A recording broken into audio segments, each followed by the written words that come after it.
So now that you've done some searching and found some sources and started to engage those sources, it's time to write the paper and utilize those sources within your writing. And as you do that, you're going to need to cite your sources. And the preferred style in these courses and in your program is going to be APA format. And so what I want to do is just walk you through the basics of APA. I want to give you some general guidelines for formatting your paper, and then also give you a few examples of what it would look like to cite specific types of sources. So let's get into it. General formatting guidelines include several font options, but you're going to basically just want to use Times New Roman and 12 point. This is the commonly accepted font and font size for most programs. 1-inch margins for your papers, double space throughout. You're going to have a title page, and you can see the list of items that are included in that title page. And if you need a sample of that, or example, which I find really helpful, you can find that on page 32 of the actual APA manual. This way you can just imitate exactly what you see on the page.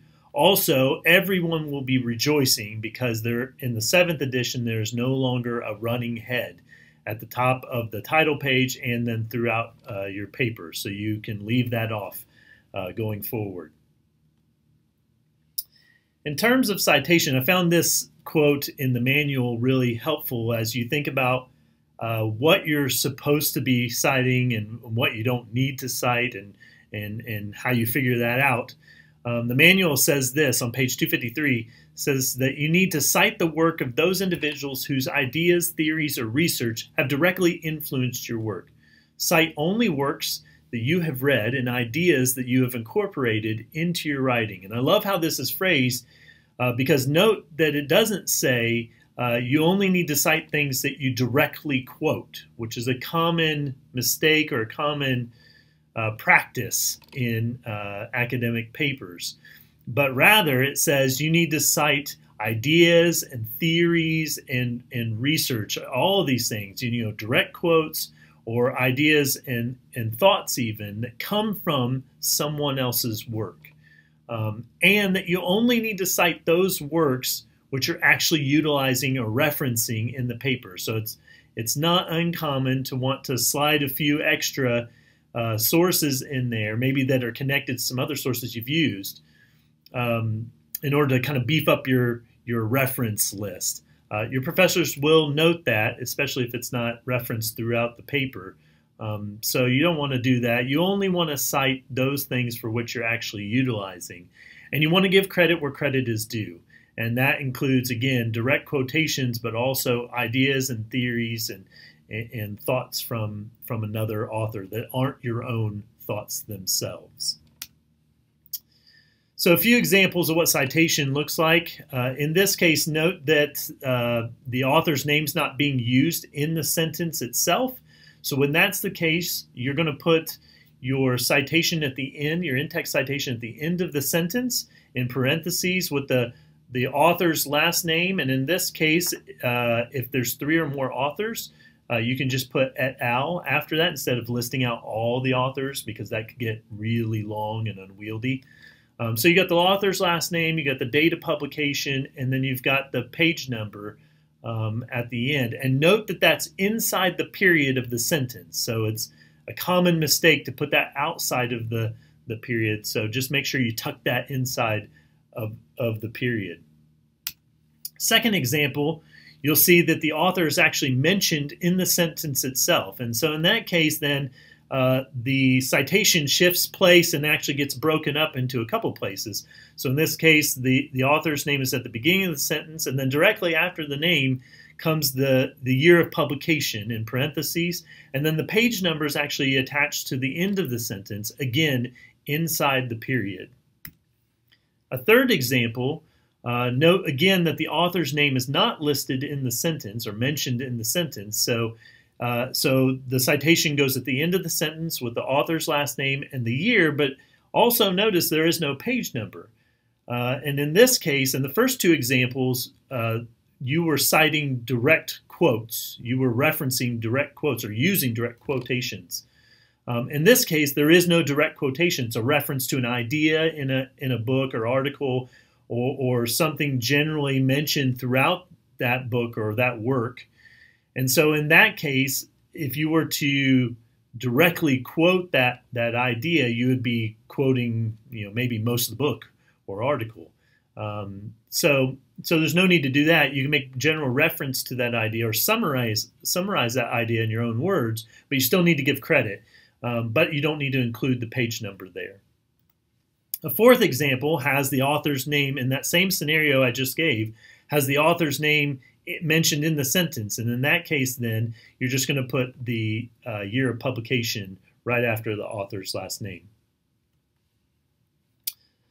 So what about reference lists then? That was in-text citations. What are some things you should know about reference lists? Well, they should be on a separate page altogether. So sometimes people run those into the, just add an extra space after the conclusion and then just start making the reference list on that same page. You should include a page break at the end of your conclusion and then start the reference list on a separate page. The title of the page should be references, not bibliography, not works cited, or some of the other things that you would use in other styles. It should be bolded and centered at the top of the page. The entry should be alphabetized by last name of the first author if there are multiple authors listed for a work. And then you're going to double space the entire reference list, which is different from some other styles. So just make sure you're double spacing all of it. And so just think of it this way, you're double spacing the entire paper. And then make sure you're using your hanging indent, right? So the first line of an entry goes out to the margin. Every subsequent line for that same entry then would be indented underneath of it. A few examples of what references would look like on a reference list. You can see here that the last name comes first of the author, and then the initials or the first name after that. This is two authors here, so you would separate them by a comma and put an and between them. And then right after the author's name, you would have the year of publication, and note that there are periods here, so a period after that, and then the title of the article, and then the title of the journal itself in italics, so not the title of the article in italics, but title of the journal in italics. Also the volume number in italics, so that's a weird little niche, if you will, for APA, so just make sure you italicize that, and then the issue number in parentheses, and then the page range for the entire article at the end, and then a period, and then make sure that you include that domain address at the end there, and it's formatted as you would format a regular web address or URL with the HTTPS and then the rest of the identifying information or location. If the journal article doesn't have a DOI, then it's still going to be formatted the same way, but at the end you're just going to put a URL instead. So wherever that web location, the web address is, you just take that, copy, and paste that into your reference then. If it's a book, it's way more condensed. So you got the author, last name, first initial, or first name, and then the year of publication, and then the title in italics, and then the publisher's name. Notice that there is no, in the 7th edition now, there's no longer a need to put the location of the publisher, since it's not really that helpful in the end of the day. For ebooks, it's the same format, except at the very end you would put the web location, the web address at the end. Notice the change, though, from 6th to 7th edition for ebooks. You no longer have to put what format it's in, so like EPUB or PDF, what platform it comes from, so where you downloaded it from or accessed it from, and the device, so like a Kindle ebook. You no longer have to put any of that in the reference. For an entry for an encyclopedia or dictionary, you're going to have the last name, first name of the actual entry, the author of the entry itself within the dictionary, and the publication date for that, and the title, but no italics for that, and then the editor's name, followed by the title of the actual encyclopedia or reference work, and then you'll have the volume and the page range for the actual entry that you are using in your research. and then the publisher's name, again with no location listed. Web documents. So this is something that that you may and probably will be referencing in your work, and has become more common. And so in that case, you would just use the person who authored the web document or posted it, maybe, whatever you can find in that case. It might even be an organization listed, so you could put that there. And then when it was published or when it was posted, the date on that, followed by the title of the document or report in italics, and then also where it comes from. In this case, they mentioned Purdue OWL. That's the website it comes from. So you might put that there. And then you would actually put the web location after it.